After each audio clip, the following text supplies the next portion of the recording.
berkenaan dengan nuzul Al-Quran itu, bagaimana diturunkan, kenapa diturunkan pada 17, ada pendapat kata 17, ada kata Lailatul Qadar. Yang itu semua tuan-tuan dah sedia maklum. Jadi tuan-tuan yang dirahmati Allah, bila kita dah masuk hari 17, ini bermakna kita dah nak habis bulan Ramadan, hampir habis fasa yang kedua, dah nak masuk fasa 3.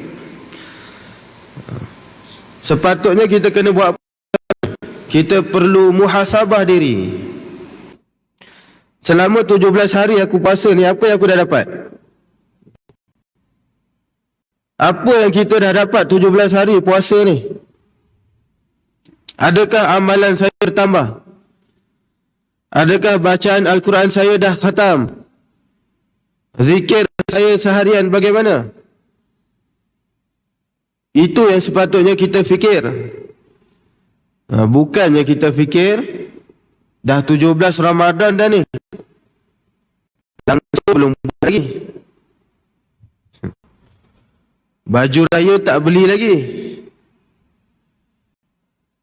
daun ketupat nak cari mana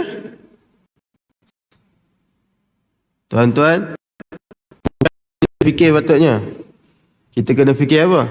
Amalan kita 17 hari dah ni, adakah amalan kita bertambah ataupun kita hanya berpuasa lapar dan dahaga sahaja? Sebab itu saya nak bagi peringatan. Dalam satu hadis Nabi ada sebut, jangan kita jadi seperti orang celaka dalam puasanya, orang yang rugi dalam bulan Ramadan. Nabi sebut, rubba sa'imin laisa lahu min siyamihi illa al-ju' wa rubba qa'imin laisa lahu min siyamihi illa as-sahar. Boleh jadi ada orang tu dia puasa tapi dia tak dapat apa, melainkan hanyalah haus dan lapar sahaja. Dan boleh jadi ada orang itu bangun pada waktu pagi, waktu qiyamul lail, tapi dia tak dapat apa. Yang dia dapat hanya berjam sahaja, tapi tak ada buat apa-apa. Hadis riwayat Imam Ibn Majah. Tuan-tuan, hadis ini sebenarnya nak bagi peringatan kepada kita, bagaimana seorang yang berpuasa tapi dia rugi dalam berpuasanya. Dia dapat masuk bulan Ramadan tapi dia rugi. Dia rugi sebab apa? Sebab dia tak dapat apa-apa. Yang dia dapat apa? Lapar, dahaga. Itu je. 17 hari ni dia dapat lapar, dapat dahaga sahaja. Dia tak dapat benda lain. Adalah benda lain dia dapat. Apa dia yang dia dapat? Dapat turunkan berat badan. Yang itu dia dapat. Lagi apa dia dapat?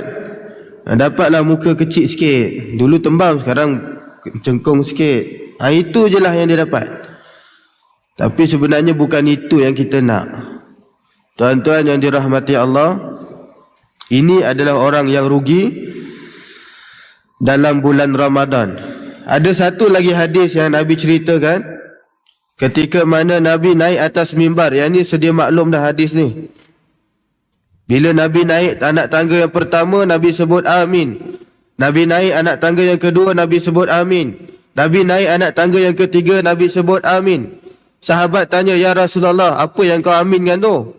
Bagi tahulah kita orang pun nak aminkan juga. Maka Nabi sebut apa? Nabi naik tangga yang pertama, datang malaikat Jibril alaihi salam. Apa kata malaikat Jibril? Faqala syaqiyya abdun adraka Ramadan fansalakha minhu wa lam yughfar lahu. Kata Jibril alaihi salam, sungguh rugi, atau dalam bahasa kasarnya, celakalah orang yang dapat masuk bulan Ramadan tapi dosa dia tidak diampunkan oleh Allah. Nabi sebut apa? Amin. Nabi mengaminkan benda tu. Nak kata apa? Sangat rugi bagi orang yang dapat masuk bulan Ramadan, Allah bagi dia peluang tapi dia tak bertaubat pada Allah. dosa dia tidak diampunkan oleh Allah, sangat rugi. Nabi sebut amin. Semoga Allah perkenankan doa Jibril tu. Tuan-tuan yang dirahmati Allah, apa yang kita kena buat? Muhasabah. Yang itu yang nombor 1. Pertama sekali, kita kena muhasabah diri. Apa yang kita dah dapat sepanjang 17 hari kita puasa. Tuan-tuan yang dirahmati Allah, saya ada baca satu gambar, satu poster ni. Dia agak menarik juga bila kita baca tu. Dia kata apa? 5 kerugian bagi orang yang berpuasa. Poster tu dia simple je, gambar tu. Tapi yang menarik untuk jadi peringatan. Apa dia yang disebut dalam gambar tu? 5 perkara yang dirugikan oleh orang yang berpuasa. 1, dia bangun sahur tapi dia tak solat 2 rakaat pun. Sahur dia bangun, tapi dia tak buat solat sunat 2 rakaat paling kurang. Paling kurang pun 2 je. Tapi 2 tu pun dia tak buat. Dia bangun sahur, dia buat apa? Dia buka je mata, dia cari nasi dulu. Nasi goreng malam tadi mana? Mana ayam percik semalam?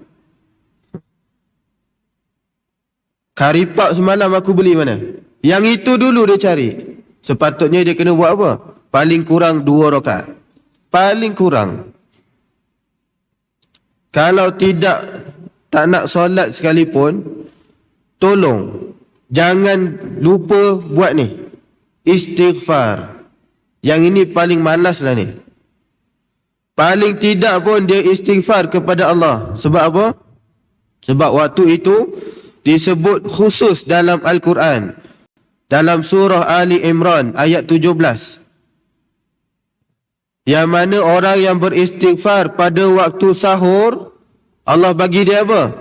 Jannatin tajri min tahtihal anhar.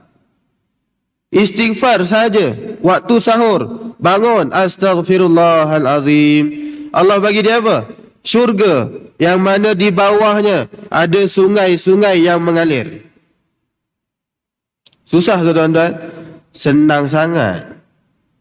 Celik mata, astaghfirullah, astaghfirullah. Waktu sahur 5.30, pukul 5.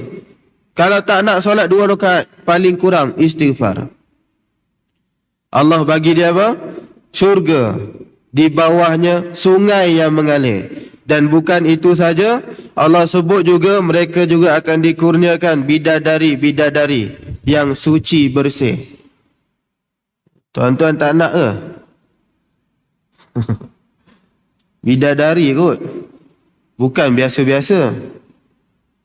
Mulalah nanti perempuan. Habis tu perempuan dapat apa Ustaz? Yang tu saya tak nak cakap panjang lah.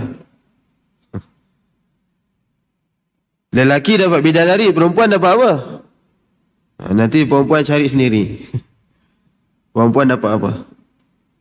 Ustaz, ada bidadara ke dekat syurga? Yang tu lain kali kuliah saya bagi.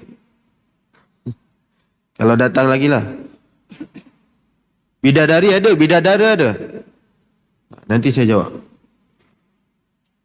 Tuan-tuan, apa ganjarannya? Istighfar waktu sahur, Allah bagi dia syurga. Sangat mudah. 1. Sangat rugi bagi orang yang bangun sahur tapi dia tak istighfar, dia tak solat 2 rakaat. 2. Sangat rugi bagi orang yang puasa tapi dia tak sedekah. Dia tak sedekah. Tuan-tuan, sedekah ni senang je. Bukan susah pun. Tak perlu banyak. Sikit pun jadi.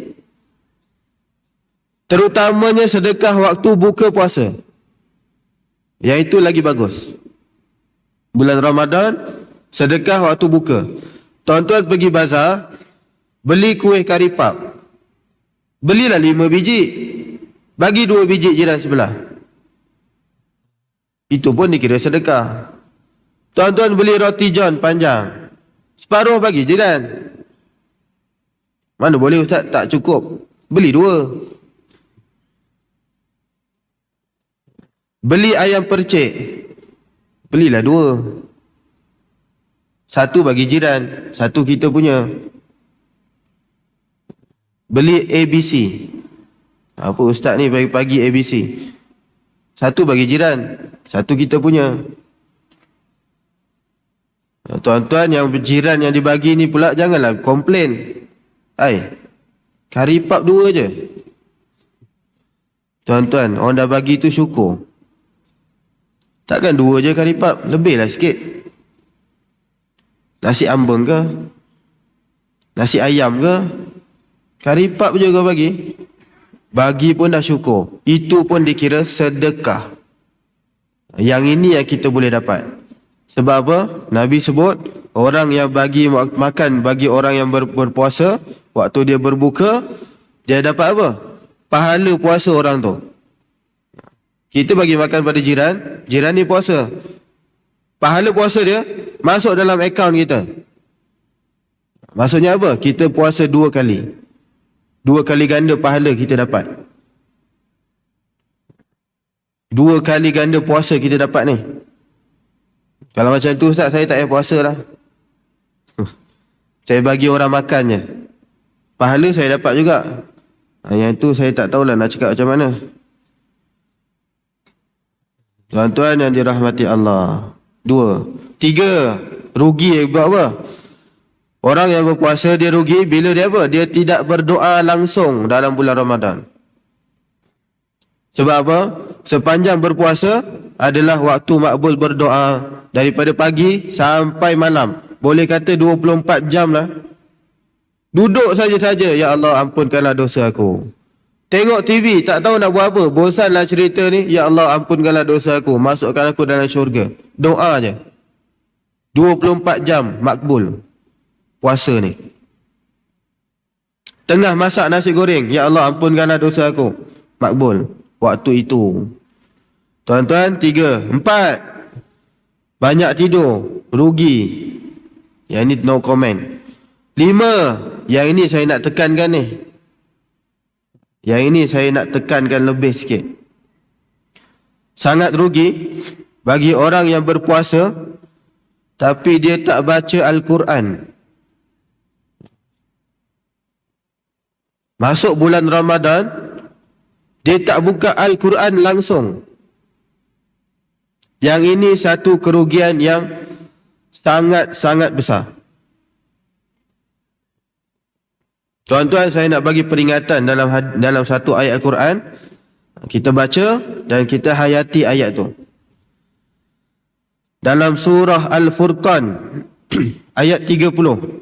Tuan-tuan boleh buka surah Al-Furqan ayat 30. Apa Allah kata? Wa qala ar-rasul ya Rabbi inna qaumi ittakhadhu hadzal Qur'ana mahjura. Apa kata Allah? Waktu itu maksud dia, wahai Tuhanku, ya Rabbi, sesungguhnya kaum aku telah menjadikan Al-Quran satu kitab yang disia-siakan. Ya Allah, ya Tuhanku, kata Nabi, sesungguhnya kaum aku menjadikan Al-Quran buku yang tidak dipandang dan tidak digunakan pun. Surah Al-Furqan ayat 30. Firman Allah ni dah terbukti benar sekarang. Terbukti cerita ni betul. Tuan-tuan boleh tengok keadaan sekarang kita ni. Masyarakat Melayu kita terutamanya, apa yang kita guna Al-Quran ni, kita guna untuk apa? Biasanya kita letak Al-Quran ni dekat mana? Dinding. Beli frame Al-Quran. Ada ayat kursi, kita letak dekat dinding. Sebagai perhiasan. Tapi tak baca pun. Memang betul Nabi sebut begitu.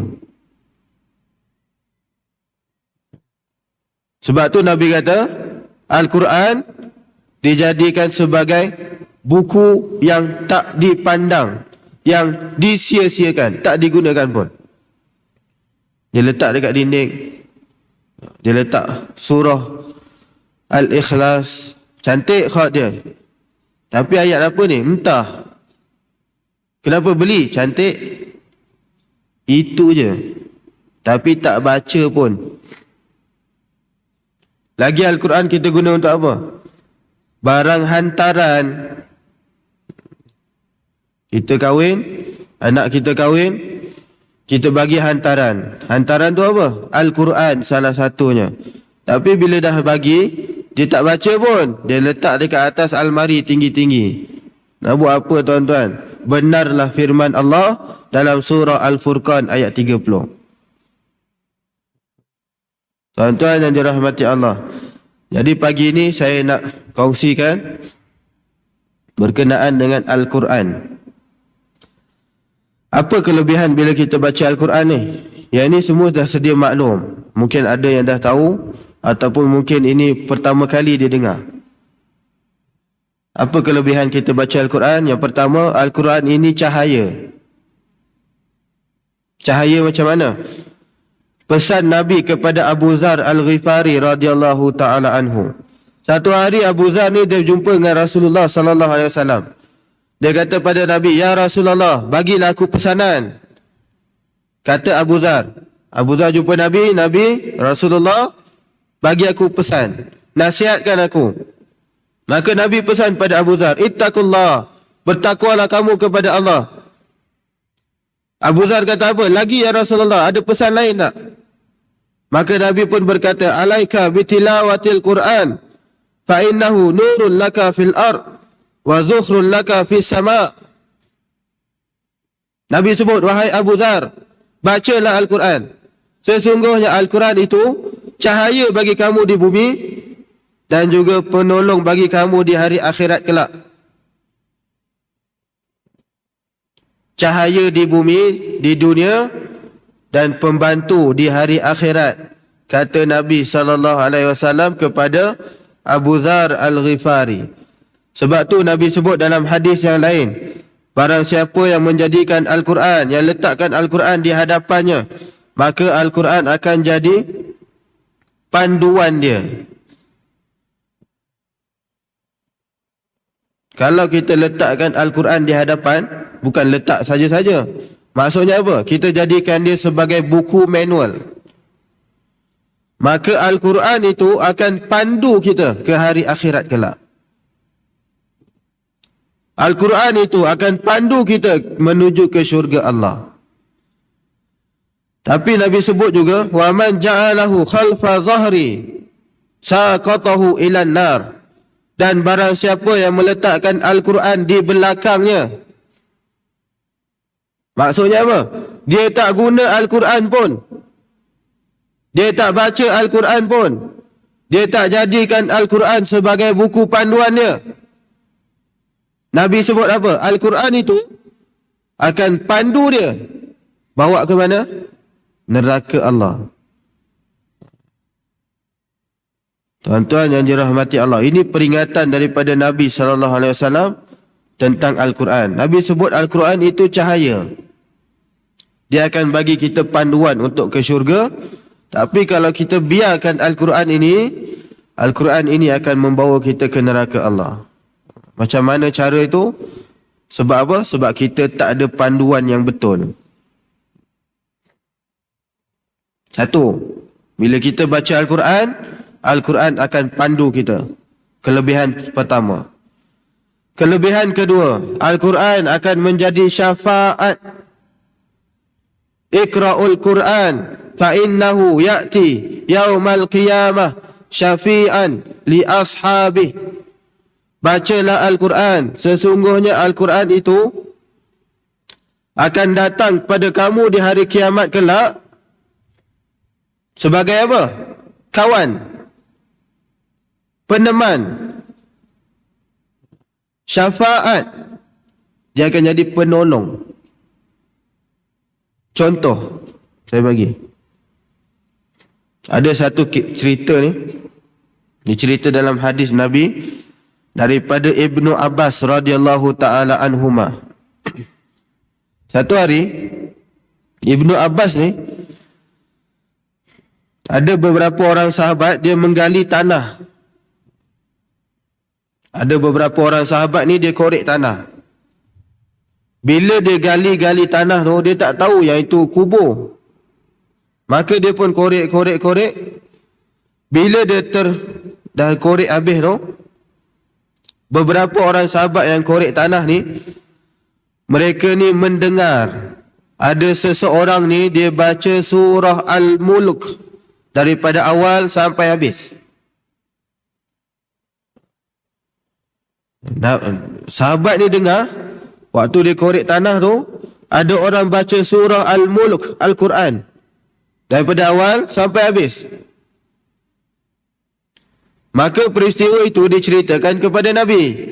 Ya Rasulullah, tadi kami korek tanah, tiba-tiba ada dengar bacaan Al-Quran, surah Al-Mulk. Apa maksudnya tu?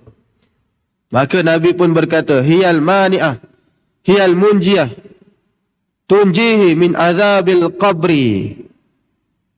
Ini contoh syafaat ni. Yang ni contoh penolong ni, Al-Quran. Nabi kata apa? Sesungguhnya surah itu adalah penghalang, penyelamat daripada tuannya diseksa dalam kubur. Tuan-tuan, ini baru surah Al-Mulk, belum surah lain. Tuan-tuan yang dirahmati Allah, ia jadi apa? Penyelamat dalam kubur. Tuan-tuan, dalam kubur ni, tuan-tuan pernah masuk kubur? Tak pernah kot. Jawapan yang betul apa? Belum, Ustaz. Yang itu betul. Jawapan yang betul apa? Belum masuk lagi. Bukan tak pernah, tapi belum masuk. Maksudnya apa? Kita akan masuk juga. Keadaan dalam kubur tu bukannya best pun. Gelap, panas, sempit. Macam mana Ustaz tahu? Ustaz dah masuk ke? Tak adalah saya dah masuk. Kalau dah masuk tak adalah kat sini. Macam mana saya tahu? Nabi cerita dalam hadis. Gelap, sempit, panas. Tuan-tuan, Nabi sebut, bila masuk je dalam kubur, semua, tak terkecuali seorang pun, dia akan dihimpit. Semua. Kecuali Nabi dan para Rasul. Semua orang. Saya, tuan-tuan, puan-puan, masuk je dalam, dia himpit dulu. Semua orang. Cuma yang membezakannya, himpitan itu sama ada himpitan marah ataupun himpitan kasih sayang. Itu je. Kalau orang itu banyak amalan kebaikan, maka himpitan kubur itu disebut sebagai himpitan kasih sayang. Dia peluk-peluk manja. Macam itulah. Macam orang dah lama tak jumpa anak dia, dah lama tak jumpa mak dia, dah lama tak jumpa ayah dia, tak boleh balik, tak boleh nak rentas negeri. Bila dia dah jumpa, dia peluk. Itu himpitan kasih sayang. Tapi kalau orang itu banyak dosa, banyak amalan kejahatan, himpitan itu himpitan marah. Yang itu lain sikit. Tuan-tuan, sebab tu bila kita nak masuk dalam kubur, nak jadi tenang, nak relax dalam kubur, apa amalan yang boleh kita buat? Antaranya baca Al-Quran. Yang itu kelebihan bila kita baca Al-Quran. Al-Quran jadi penyelamat. Tuan-tuan yang dirahmati Allah, macam mana cara kita nak jadikan Al-Quran ni kawan? Kita nak jadikan Al-Quran ni sahabat kita, kawan kita. Macam mana cara dia? Pertama, kita kena cinta dia, sayang pada Al-Quran. Cintakan Al-Quran. Macam mana kita sayang harta, macam tu kita sayang Al-Quran. Ada satu kisah ni, seorang tabi'in, nama dia Sa'id bin Musayyib. Sa'id bin Musayyib ni tuan-tuan, dia ni bukan sahabat tapi tabi'in, orang yang hidup selepas zaman Nabi. Bila Nabi dah wafat, zaman sahabat ni, mereka lahir pada zaman sahabat. Dia jumpa sahabat-sahabat Nabi. Yang ni digelar sebagai tabi'in. Salah seorangnya adalah Sa'id bin Musayyib. Dia ni tuan-tuan, hebatnya Sa'id bin Musayyib ni, diceritakan dalam satu riwayat, dia ni tak pernah tinggal solat jemaah 40 tahun. 40 tahun straight. Tak pernah tinggal sehari pun. Kalau kita, bukan kita lah, saya kadang-kadang miss satu waktu. Kadang-kadang tinggal 2. Kadang sehari tu sekali je. Tu saya lah. Tapi tuan-tuan bagus. Tuan-tuan 50 tahun dah kan. Tak pernah miss ni. 50 tahun datang masjid. Alhamdulillah. Oh, miss juga kot tahun lepas PKP. Sa'id bin Musayyib 40 tahun tak pernah miss solat jemaah. Straight. Dan bukan itu saja. Kata muazzin waktu itu, bila aku datang masjid nak melaungkan azan, aku dah nampak Sa'id dia duduk kat situ. Dia datang sebelum Bilal azan lagi. 40 tahun. Hebat tak hebat dia ni? Kita datang waktu bila? Waktu iqamah. Beza tu. Sa'id bin Musayyib datang sebelum azan. Kita datang waktu iqamah. Waktu azan kita buat apa? Baru nak mandi. Tuan-tuan, ini hebatnya Sa'id bin Musayyib. Dia ni adalah menantu kepada Abu Hurairah. Menantu sahabat Nabi Abu Hurairah. Jadi segala hadis-hadis yang diriwayatkan oleh Abu Hurairah, dia tahu. Dia pakar dalam hadis Abu Hurairah. Dia nak cerita ni apa? Sa'id bin Musayyib ni, dia sangat sayang pada Al-Quran. Sayangnya pada Al-Quran macam mana? Dia bawa Al-Quran itu ke mana-mana saja dia pergi. Dia pergi kedai, dia bawa Al-Quran. Dia pergi Maidin, dia bawa Al-Quran. Dia pergi family store, dia bawa Al-Quran. Dia letak Al-Quran dalam kereta. Dia letak Al-Quran dalam kereta. Daripada tuan-tuan letak gambar patung kucing yang bergerak-gerak tangan tu, baik letak Al-Quran lagi bagus. Kan ada kucing, bunga, lepas tu gerak-gerak tu. Itu baik tak payah letak, baik letak Al-Quran lagi bagus. Sa'id bin Musayyib ni, dia letak Al-Quran, dia bawa Al-Quran ke mana-mana saja dia pergi. Dan bukan itu saja, Al-Quran itu, dalam dia letak duit. Dia letak duit, dia letak IC dia, dia letak lesen dia, dia letak kad ATM dia dalam tu, dalam Al-Quran. Jadi kalau dia nak bayar, pergi kedai nak bayar, dia buka Al-Quran, dia ambil. Macam dompet dia lah. Hebat ni. Macam dompet dia. Bila dia buka je duit, dia nak ambil duit, dia buka Al-Quran, dia terbaca Al-Quran. Dia ambil duit. Hebat Sa'id bin Musayyib. Satu hari, waktu dia singgah solat di satu tempat, satu masjid ni, dia letak Al-Quran dia dekat tepi. Dia letak Al-Quran dekat tepi. Pencuri ni agaknya tahu dia letak duit dalam Al-Quran. Pencuri ni agak-agaknya dia tahu Sa'id bin Musayyib dia suka letak duit dalam Al-Quran. Jadi pencuri ni dia buat apa? Dia ambil Al-Quran Sa'id bin Musayyib. Sa'id pun apa lagi, bila dia tengok Al-Quran dia kena ambil, dia pergi kejar pencuri tu. Takdir Allah dapat kejar. Agaknya lari laju agaknya. Dia dapat tangkap pencuri tu. Dia kata pada pencuri tu kata pada Sa'id, wahai Sa'id, minta maaf, saya bukan nak curi pun, saya nak ambil je.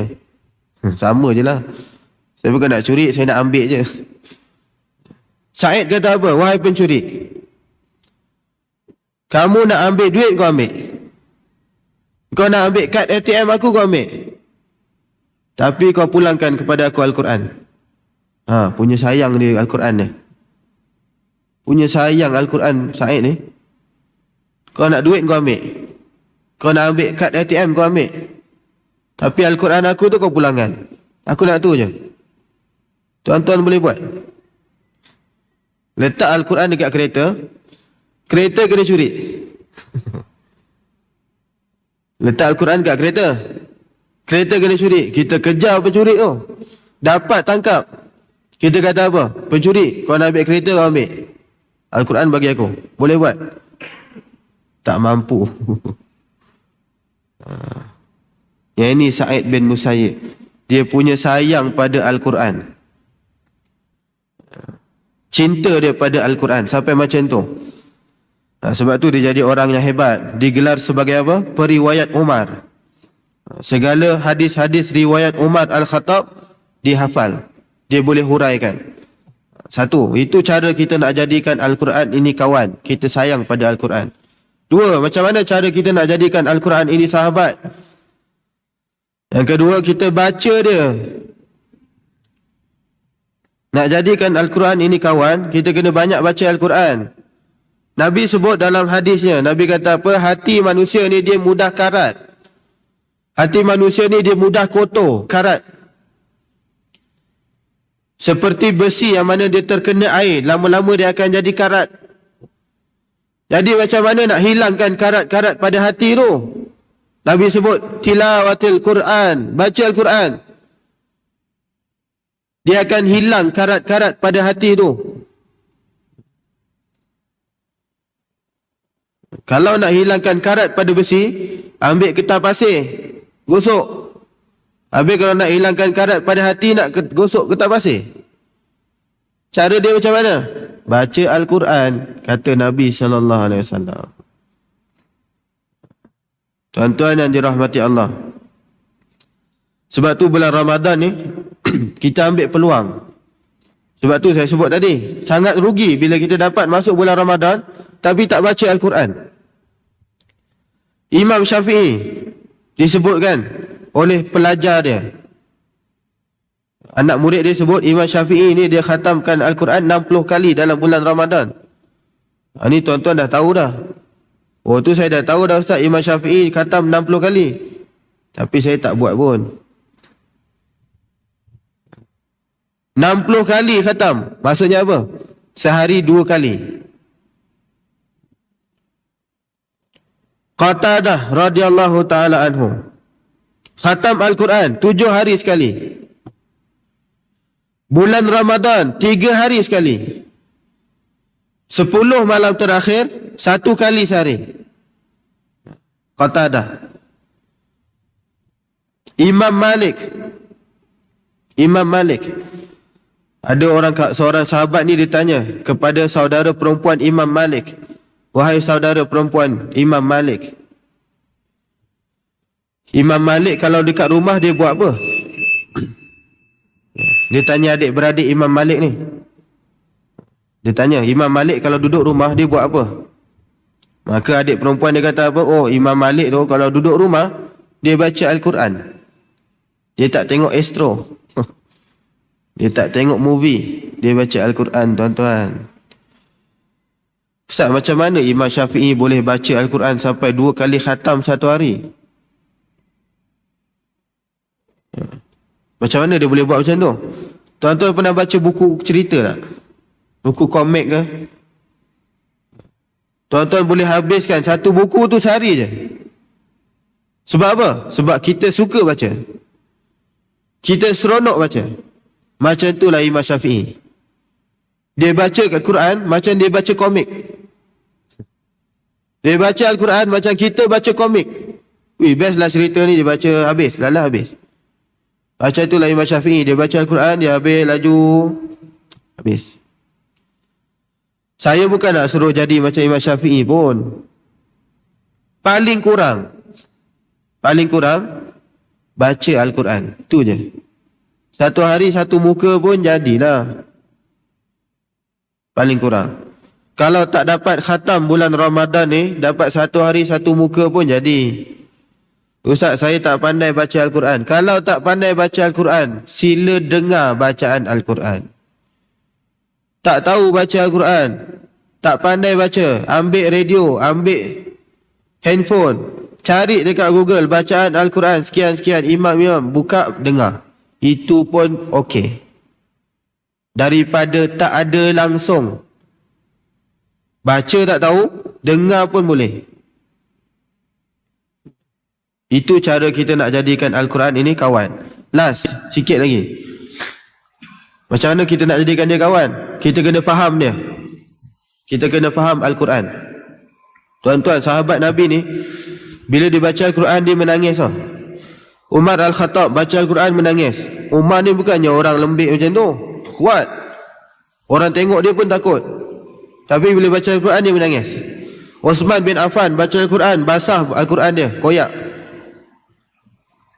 Kita baca Al-Quran, basah ke Al-Quran? Tak basah pun, kering aja. Osman bin Affan basah Quran dia, sebab apa? Menangis. Sebab menangis. Satu cerita, Abdullah bin Rawahah. Dia ni dia terdengar satu hari Nabi bersabda. Nabi sampaikan satu wahyu yang baru. Nabi kata apa pada dia? Wa in minkum illa wariduha, dalam surah Maryam ayat 71. Bila Abdullah bin Rawahah dengar Nabi sebut ayat tu, Imam Abdullah bin Rawahah ni menangis. Dia balik rumah pun menangis. Ahli keluarga dia tanya, wahai Abdullah, kenapa kau balik menangis? Abdullah pun kata, wahai kawan adik-adik aku, wahai ahli keluarga aku, tadi dekat masjid Nabi ada sebut satu ayat, wa in minkum illa wariduha. Maksud dia apa? Setiap manusia akan melaluinya, iaitu neraka. Habis tu kenapa kau menangis? Sebab aku menangis ialah Nabi hanya sebut semua manusia akan masuk, tapi Nabi tak sebut manusia akan keluar. Itu je sebab dia. Itu pun dia boleh menangis. Tuan-tuan yang dirahmati Allah, ada sahabat ni, Ali bin Fudail. Dia solat jadi makmum. Bila imam baca ayat tentang neraka, bila baca tentang balasan neraka, tentang azab kubur dan sebagainya, pengsan kawan ni. Makmum ni pengsan. Dalam solat pengsan. Kita pernah pengsan? Ada ustaz hari tu pengsan. Tapi sebab apa? Darah tinggi. Stroke naik kepala, pengsan, jatuh. Itulah wallah alam lah. Tapi sahabat ni tuan-tuan, bila dia dengar baca Al-Quran, pengsan waktu solat. Dia punya faham Al-Quran tu, menangis dia baca Al-Quran. Tuan-tuan yang dirahmati Allah, kita bukan nak suruh tuan-tuan menangis, tak. Tapi nak suruh faham, itu je. Ada seorang pakcik ni, dia pergi Mekah. Dia solat dekat Kaabah. Dia menangis dia. Kawan sebelah tanya, "Acik, kenapa acik menangis?" "Imam tu menangis, aku nangis lah." "Pakcik faham ke?" "Aku tak faham pun, tapi imam tu menangis, aku pun menangis lah." Itu je. Rupa-rupanya bukan faham pun, tapi dia menangis sebab dengar bacaan Al-Quran. Jadi tuan-tuan yang dirahmati Allah, cukup sekadar itu pagi ni, sebagai peringatan untuk diri saya dan juga tuan-tuan. Segala yang baik datang daripada Allah, segala yang lemah, yang kurang datang pada saya sendiri. Aqulu qawli hadza wa astaghfirullahal azim li wa lakum. Wabillahi taufiq wal hidayah. Wassalamualaikum warahmatullahi wabarakatuh. A'udzu billahi minasyaitonir rajim. Bismillahirrahmanirrahim. Alhamdulillahirabbil alamin. Wassalatu wassalamu ala asyrafil anbiya wal mursalin wa ala alihi wa sahbihi ajma'in. Allahumma rzuqna mutaba'atin nabiy sallallahu alaihi wasallam. أولا وآخرا وظاهرا وباطنا وقولا وفعلا وعبادة وعملا صالحا. اللهم بارك لنا في شهر رمضان. اللهم بارك لنا في شهر رمضان. اللهم بارك لنا في شهر رمضان. ربنا آتنا في الدنيا حسنة وفي الآخرة حسنة وقنا عذاب النار. وصلى الله على سيدنا محمد وعلى آله وصحبه وسلم والحمد لله رب العالمين. Taqabbalallahu minkum.